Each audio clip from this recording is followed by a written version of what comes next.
for the day. I am Priyanjali from All About Skin Wellbeing. I'm sure all of you must be keeping good health. We all know taking good care of your skin is important for more than just your appearance. As the largest organ, your skin becomes the most essential of your overall health. A fungal infection is very common on your skin or nails. Fungal infections or mycosis are diseases caused by a fungus, yeast, or mold.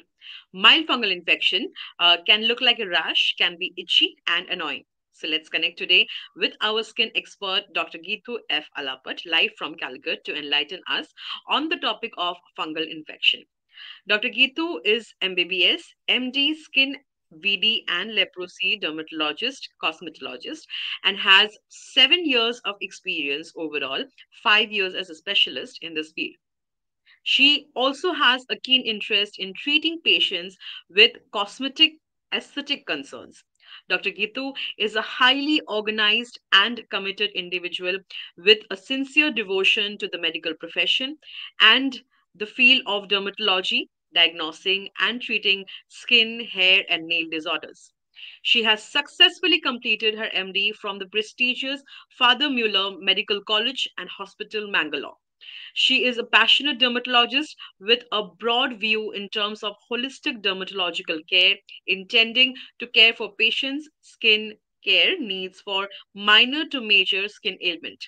Today, Dr. Geethu will share her insights on fungal infection.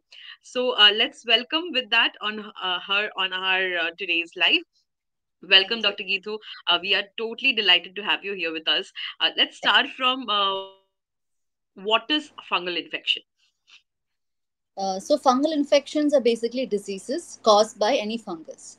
So this fungus can affect either the skin or the deeper layers like subcutaneous tissue or even the internal organs. But as a dermatologist, I am only concerned about infections on the skin or the nail or the hair or the oral cavity or even the private parts. So this usually Right. spreads when the fungal spores are transmitted from another person with fungal infection, sometimes from the soil, sometimes animals, sometimes just in the air. So that is how these fungal infections spread. So today we'll Right. discuss mostly about superficial fungal infections or infections involving the skin, oral cavity, hair, nails, or private parts. Right. So, does the fungal infection looks different in different part of the body? Also, does different fungal infection in different part of the body has different cause behind it?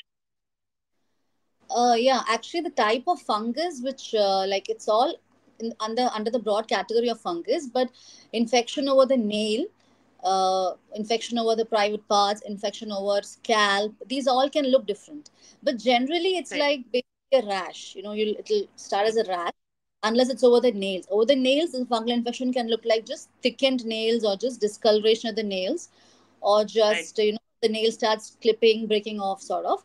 But over the skin Mm. or over the oral cavity, it's usually starts as a rash, which is usually a little itchy, Mm. and mostly seen as a round infection, like it's called ringworm infection over the body. Right. And the oral Right. cavity, it can be more like a candida infection, where you see whitish discharge or just white plugs over your tongue or oral cavity. So basically, all parts of the skin, it looks almost similar, but over your Mm-hmm. scalp, over your oral cavity, over the nails, it's a little different. But other areas, mostly it is a little similar depending on the stage of the fungal infection. And the causing or Right. causative organisms are also slightly different, like they're different. And oral cavity is usually caused by candida, and skin and nails and hair are caused by different kind of fungus, dermatophytes. So yeah. Right. Right. Let's start from the causes behind these fungal infections in different area. Let's start from the scalp. So, what can be the main cause behind it? Scalp, either it can be because of sharing objects like towels or Mm. combs in younger children, where the immunity is not Mm-hmm. fully. So if if they tend to share combs or towels like in hostels or schools, they can acquire Right. infection from the individual. Apart from that, Right. if you keep the scalp very moist, like you don't dry your hair scalp well, Mm-hmm. cause Mm. fungal infection in the scalp as well. And mostly scalp, it's seen mostly in children because I think the immunity is not fully formed. So I Right. think The cause is just basically that you're not strong enough to fight an infection, the fungus. So, and it can spread from a human being to another human being by sharing objects, or from the Right, spores in the air also, like all other right, infections. right, right, right. So we are saying two things here. First is fungal infection is contagious, so it Yes, can spread through the usage of personal items, or whatever reasons these are. We will be talking about it in today's life. The second is immunity has got to do a lot with it. So yes. having a poor immunity can somehow trigger the condition. That's what we are saying. Yes, it's not that if you get a fungal infection, your immunity is poor, because it's very rampant. Everybody's got a fungal infection at least once in their lifetime. But if you have a poor immunity, like if you are diabetic or taking any oral steroid medications, or if you're in cancer chemotherapy, those conditions definitely make you more prone to develop fungal infections.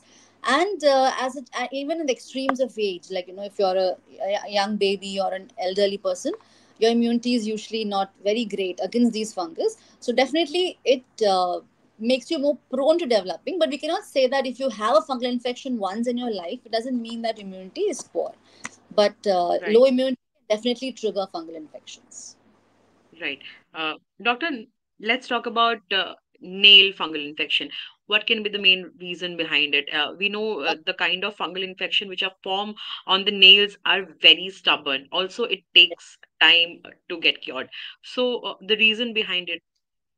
I think in our practice, most commonly we see fungal infections of the nails, toes, especially in people Mm, who wear tight fitting shoes, like people who go to work in the office and they're constantly wearing socks and shoes. And girls these days wear occluded shoes too. So that is one common cause which occurs in toes. Fingernails, mm, I see it usually in housewives who are mostly into cleaning and right. always moist Mm, conditions, always washing utensils and washing clothes. So I see it most commonly in those kind of individuals. So I think toenail infections are mostly common in people who work, like office work, who always wear shoes. And toenail mhm. infections are mostly common with people who do a lot of wet work. Yeah. Right.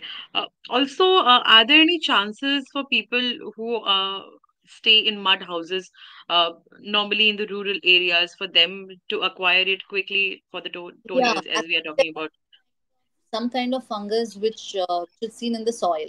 So if you tend to walk barefoot, you can definitely Mm, catch these fungus from the soil. So yeah, so in these right, people, but then sometimes they have a good immunity because they're used to staying there. But definitely, right, if you're someone who tends to walk barefoot, fungal infection of the feet is very common. right. Um, Doctor, also, the women which I have met, as you have already mentioned, that the fungus on the fingernails are very much common amongst the housewives. So all the women whom I have met, they have almost lost their hope that this is not going to get cured.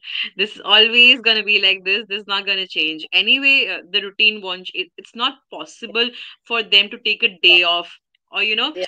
stay away from water contact. So they have almost given up.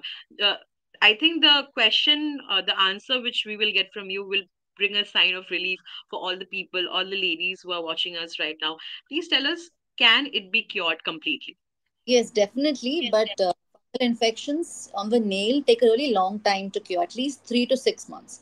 So if you're taking an Mm, oral medication, you have to take it for at least 6 months. So it's a very long duration of medication. So at least what the doctor gives you, you have to apply creams or lotions, or these days you get nail lacquers, which can be easily applied twice a week. Because if you give them a lotion, they're like, I can't apply it in the morning because I have to do the housework. So then yes. very good nail lacquers available, which can be just used twice a week before going to sleep. And while washing utensils and all, you it's absolutely necessary that you start using gloves at least once in a while, Mm, because mm, mm, you mm. have direct contact with water. All the water seeps in through the nail bed. Once if infection starts, you start seeing that there's a gap between your nail and the nail bed. So the water tends to get inside your nail folds, and that can actually worsen the infection. So you'll have to try to use gloves. Obviously you cannot ask them to get help. They have to do it themselves. So they have to you start using gloves, and also dry the nails immediately. Like once you finish your work, come and dry it extremely well, and make sure that you give your toes, your fingers, a little bit of rest, like little time to dry up. And uh, uh, and and of course use the medication for at least 6 months. With that, it's definitely curable. And also, when you have infection on other parts of the body, if you tend to Mm, itch over that areas, that can also cause infection in the nails. So if you mm, have infection anywhere in the body, get it treated. And be very consistent with your treatment for your fungal infection, because it is at least six months to 1 year to completely treat your nails, because nails they are very thick. If you take a medication mm. or you apply it, the concentration of the drug reaching the nail is very less. So it takes a much longer amount of time than it takes for the skin or hair. Right. Doctor, are we also saying that irrespective of the age or the stubbornness of the fungal infection, it can get cured? Definitely, all the fungal infections are curable. Like, there's nothing which is only thing is compliance and consistency. Like, with that, any infection can be cured. Right, right. Now, let's talk about the kind of prevention strategies which one can take in their household, because we know fungal infection is contagious. What are the basic preventions which one should take So, in if somebody from the family is already suffering from the condition? okay, so first thing is, do not share your personal items like your soaps, your towels, your combs, even your clothes. And try to wash the clothes separately. Like, especially if somebody is already suffering from fungal infection, try to at least wash their clothes separately until they're cured. I'm not saying that Mm, forever you have to wash differently, because it's quite difficult if you use a washing machine. But until the person is completely cured, try to wash the clothes separately. And avoid sharing items. And even when you try, even it's better if you can use a different bathroom for a while, because it very easily spreads from toilet seats. So most people, they have a different soap and towel, but the toilet seats are all obviously the same. So if you have an option, try to use a different toilet for a few days till the person is completely cured. And yeah, that's all. It doesn't spread very easily until there is direct contact or sharing objects. You don't have to stay away from the person, but just maintain proper hygiene and avoid sharing personal items. That's all. right. Doctor, tell us, is sun drying the clothes important? We normally get to see in the moist areas or during the winter, especially when the clothes they take time to get dried. So, what are the alternatives one can apply? And is drying the clothes important? We also see people drying the clothes inside their rooms, so there is always moisture locked. Can those condition also trigger fungal infection? Yeah, in the rainy season, especially when people dry the clothes inside, the clothes are always kind of moist. So if you tend Mm, to wear moist clothes, again, it's a very, it's a best environment for the fungus to thrive.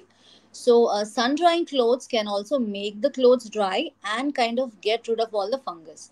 So if you have an option, like if it is summers and you can sun dry, please go for it. Otherwise, you can also use a hot iron to press the areas, especially stuff like undergarments and all. It's very good if you could just hot iron it once before using it, especially if you're not sun mm. dry.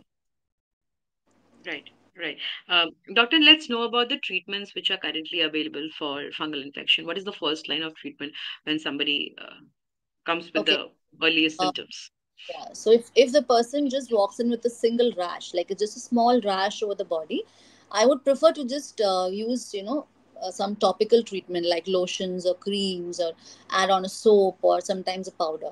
But then if the infection is widespread, like there are few patches of the body, and the patient extremely, and it's been some time the patient is suffering from it, then we would like to add on some oral tablets as well. So mostly they come to me in a stage where it's not a single rash, it's mostly spread a lot.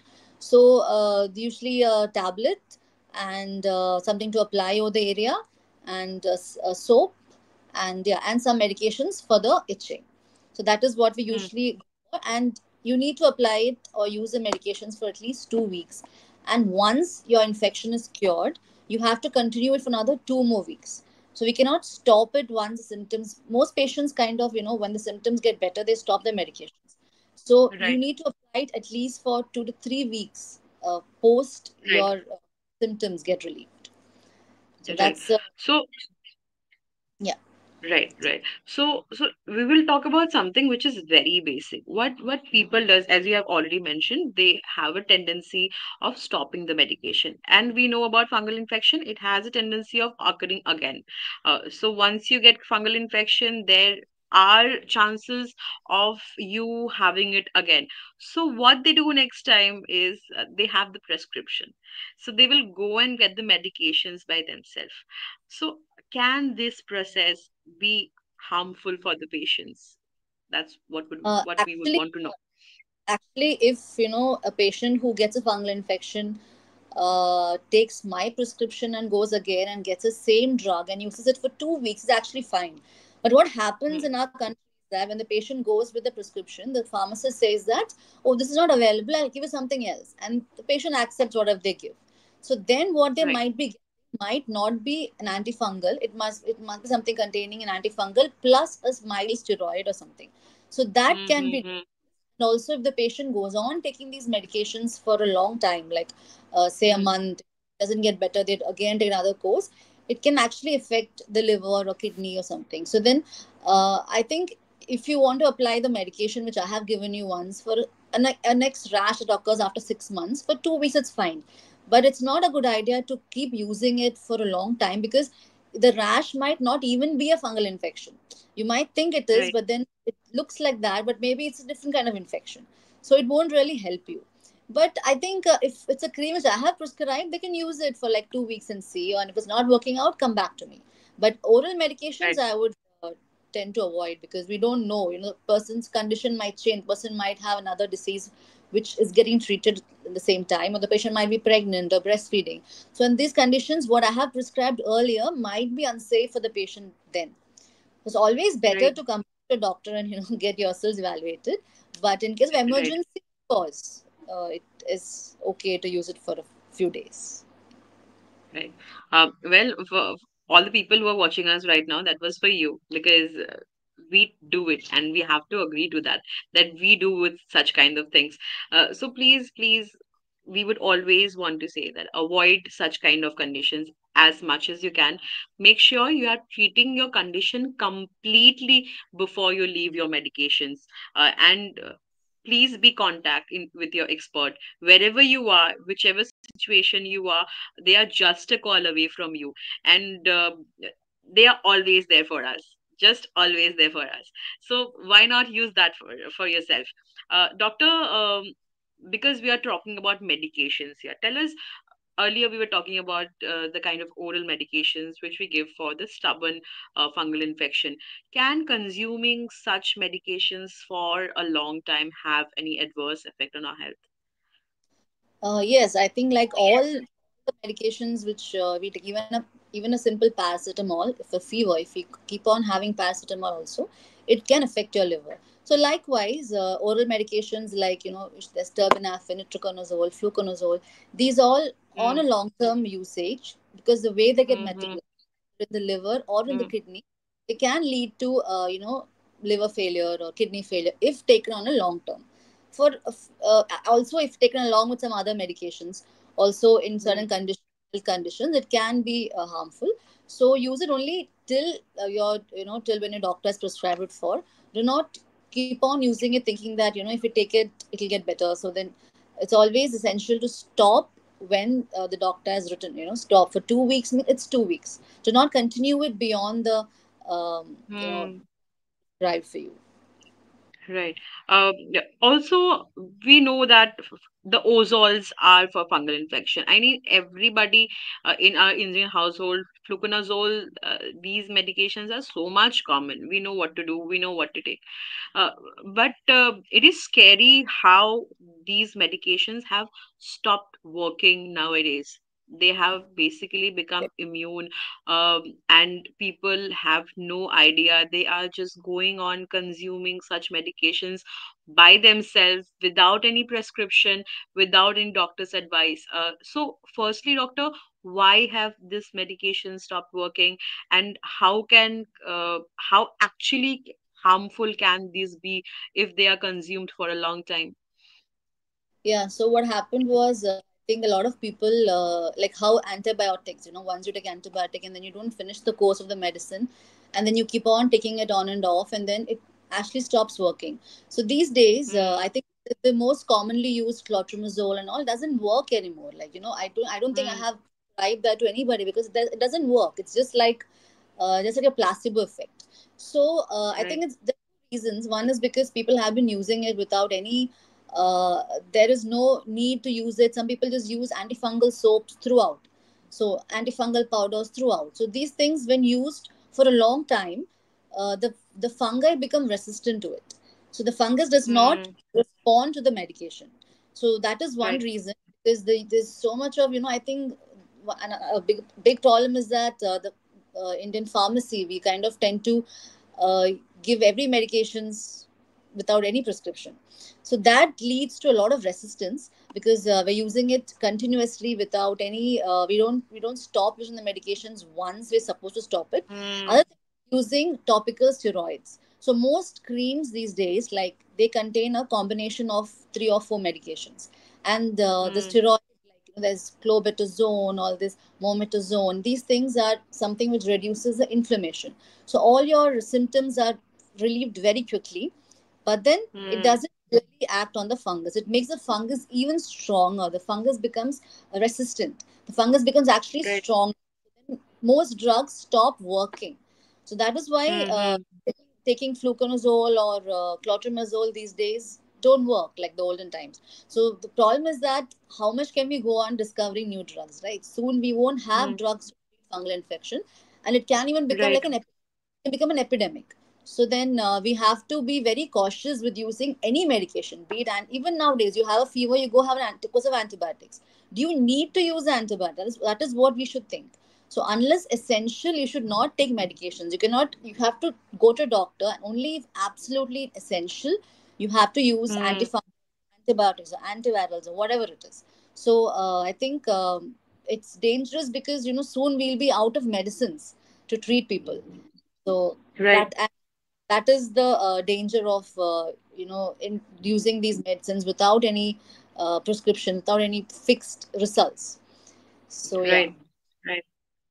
Well, we have come up with this live so that we can spread as much as awareness we can amongst all the people who are sitting at their own places. It's such a brilliant opportunity for us that we are bringing some basic things out in the society which can really be helpful, and the scarcity which we are talking about, the crisis which we are talking about, can actually be harmful for us. So all the people, again and again, we would want to say that please, please, please avoid self medication. This is the worst thing you are doing to yourself. Moving ahead to the next question, doctor. Um, let's talk about vaginal hygiene.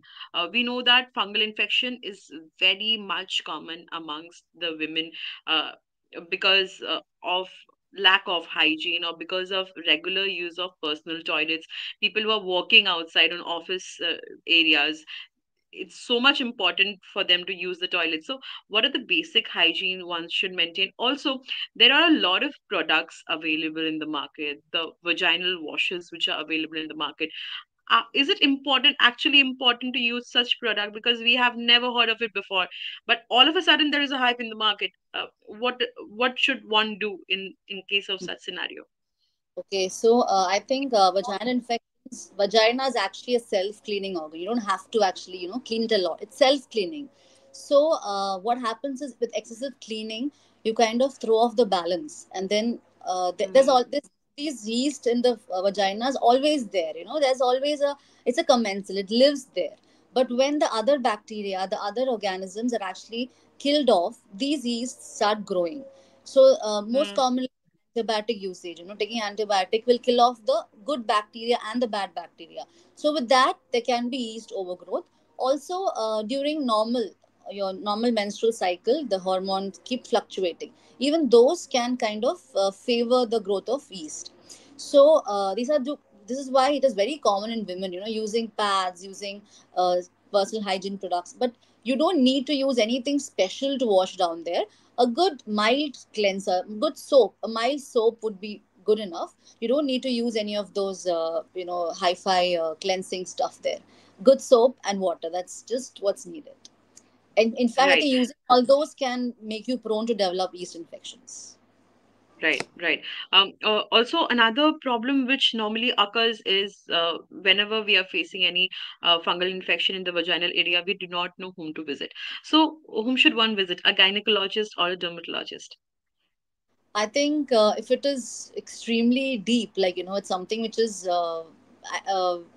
extremely deep, a gynecologist is better. But if it is just itching Mm, in the vulval area or itching in the vagina, I personally feel we do a better job at that.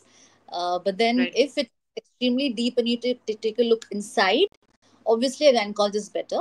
But over the vulval Mm, area and labia majora, minora, all that, you can visit a dermatologist. That's good enough. right. Yeah. Doctor, what about diet? Does diet also play an important role for somebody who is already suffering from the condition? I think in diet, the only thing to avoid would be sugar, because eating too much sugar, especially if you're diabetic and etc., it can kind of make you more prone to develop infections. So just Mm, avoid sugar and processed food and the usual. Just have a balanced diet, and mm, that will be. Food does not make you more prone developing it, but if you obviously are eating more fast food and junk food and sugar, basically is the sugar. So that can make you more prone to developing, or it can make you develop diabetes, which in mm, turn can make you more prone to develop fungal infections. So just cut down on right. sugars. Right. Anyway, cutting down on sugar can help us, Yeah. can make Not our health better in so many so other ways. Yes, it is the worst kind of addiction which anybody can have. If we that. don't try and agree with that, especially for people who belong from Bengal. We love our sweets, but yeah. Uh, Yes, Avoiding sugar. sugar is the best thing you're doing to yourself. You might not realize it today, but Yeah, someday in your life you will understand the yeah. importance of avoiding refined sugar. Moving ahead, doctor, can having pets also somehow spread fungal infection? Is it possible?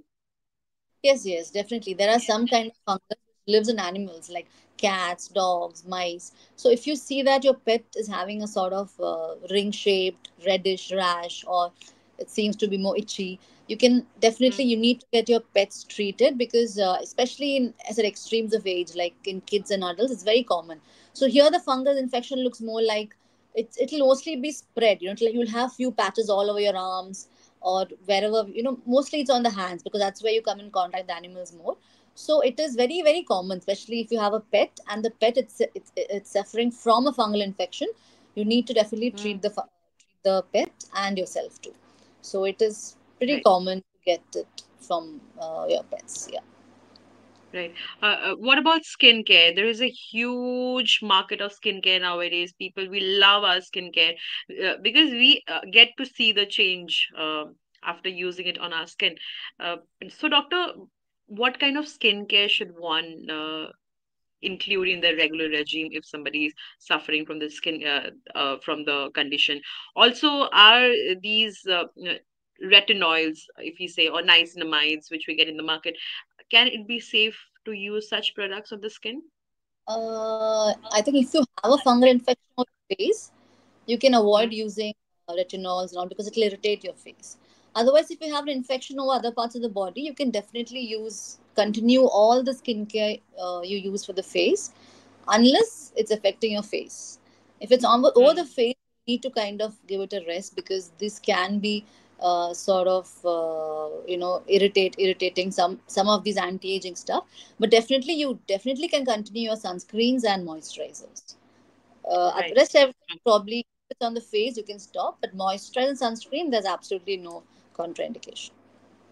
right. And what about makeup? What about people who are supposed to use their makeup because their work demands it, maybe? So, is it safe for them to use? If yes, what kind of products? Yeah, I mean, as I said, if it is over the face, you'll have to Hmm, kind of avoid using makeup, because again, it will spread. You kind of tend to share your brushes and all, it will spread. Otherwise, right, if it's over your private parts or your arms or legs or thighs, you can use makeup on the face. Anything is fine. try to definitely go for good branded stuff, and try to minimize your makeup unless absolutely necessary, because it can damage your skin otherwise. But for fungal infection, there's no contraindication for using makeup over your face if it's elsewhere on the body. If it's on the face, obviously you'll have to make sure you use your fungal infection medication first, and then probably if Hmm. it's absolutely essential to use makeup, you can apply it on top of that. Like if you are working in a field which requires you to wear makeup, you can definitely use it. You can actually use it to hide the infection too, right? Like a concealer Right. sort of thing, hide the infection. Right. So makeup is Right. fun. Right. With that, doctor, I can see a few questions coming up from the viewers. The first question asks, the first viewer asks, can fungal infection be spread through sharing clothes? I think we have already talked about it, but do you want Definitely. to share any more insights? There will be because once you use a cloth, the spores of the fungus. The next question is, can fungal infection affect the liver? Fungal infections can affect internal organs, but not the same one which affects the skin. Like if you have a ringworm infection on your skin, it will not spread to your liver. But as such, there are some infection which can affect your brain, liver, heart, lungs, and all that. But that's a totally different kind of fungus. It will not spread from the skin to the liver. It's something which affects the internal organs like aspergillosis, or not the ones which we commonly see. It's very very rare. Like it's not something which affects it commonly. It's not the routine ringworm infection which affects the liver. It's totally different kind of fungus. That's life threatening too. It's not like the Right. skin infections which we can treat. Right. The next question, doctor, comes from a viewer who asks, can fungi cause joint pain? Joint pains. Joint pains, yes. No, no, not unless it. No, not if it's a routine skin infection. But as I said, it can affect internal organs, which in turn can lead to multiple system failure and then lead to, but that's very, very, very rare. But a routine ringworm infection over the arms or anything will not lead to any sort of joint problems. You won't Right. develop any The joint next, pains with. right. The next question, doctor, comes from a viewer who asks, what causes fungal infection in the mouth? So mouth, it's mostly yeast again, like how you have the vaginal infection. It's mostly a kind of yeast, candida. Again, that's a commensal. It lives in your. It's always there in your mouth, but certain Hmm. conditions can make you predisposed, like diabetes. If you have an immunocompromised situation, you're taking some oral medication, oral inhalers. If you're using a lot of inhalers for asthma, etc., that can make you more predisposed to developing candida of the mouth. And if you're on a lot of antibiotics, you frequently take antibiotics, again it can cause it usually caused by candida species. So you see whitish plaques over your tongue or over your oral cavity. Right. So I think hygiene plays a very important role here. People who are Definitely. maintaining a low oral hygiene, guys, you need to watch out for that. And the last question would be, doctor, what if somebody is ignoring the condition for a long time? What can be the result of a long, prolonged condition? Okay, so this is definitely not life threatening, like, but then it can spread. It can spread to all parts of your body, your face, your arms, your hands, your private parts, your legs. So it can cover all parts of the body. And it's not easy to really ignore it because it's very, very itchy. It's very annoying. So mostly when it starts spreading, most patients definitely seek treatment, but mostly they take a over the counter medication and use it. So it gets worse. It gets better for like 2 days and then gets worse. So Hmm. what can happen is it can extensively spread to all parts of your body. It can spread to your family members, and it will take a lot more medications than usual to get it under control. So it won't spread to your internal organs, but it can spread all over your body and can cause extensive tinea infections, and which can be quite difficult, quite tricky to treat. It will maybe take 6 months of 1 year of treatment to get yourself completely cured. And so in the long term, Right. you tend to take so many tablets that it can actually affect your internal organs. So it's better to tackle Mm-hmm. it as soon as possible, as soon as you see the first sign of. Right. Well, doctor, we had a wonderful discussion with you today on fungal infection. Before we take a leave, any take-home message for our viewers who has watched us so far? Yeah, please do not self medicate. Do not use any over the counter medications, because that is, I think, even in this age, I always ask a patient, what are you using, and they always show me a steroid cream. Mm, I don't want to name mm, anything, but mm, then you'll see a lot. If you cannot go to a doctor, you are absolutely in a situation where you cannot, you're too embarrassed to go, and it's a very mild rash. Always go for a plain antifungal cream. The safest is clotrimazole. Clotrimazole, the ZOLE is okay. It won't harm you. You can use for 2 weeks and see. If it's not getting better, go to a doctor. But do not use anything which contains the SONE, that is the mometazone and fluticasone, because they are steroids. It mm, will definitely help you immediately, but it only makes the condition worse. So if there's no other option, try to use a plain clotrimazole, like no combination, nothing with clotrimazole B or anything, just a plain clotrimazole cream. And if that doesn't work, you can definitely go show a doctor, but do not use these, because that is the biggest problem these days, using over the counter medications for fungal infections. So that's the only right. message. Everything else is fine, just do not use over the counter medications. That's all. Well, that was the expert advice for today, and that was Dr. Geetu F. Alapat for us. Thank you so much, Doctor, for your valuable time. It was a very informative session for our viewers today, and we look forward to many more such sessions in coming time. Also, thank you, viewers, for your excellent participation. For more information and updates, stay connected on our Facebook page of All About Skin Wellbeing. We are also available on YouTube, Twitter, and Instagram. Thank you. Stay safe and stay healthy.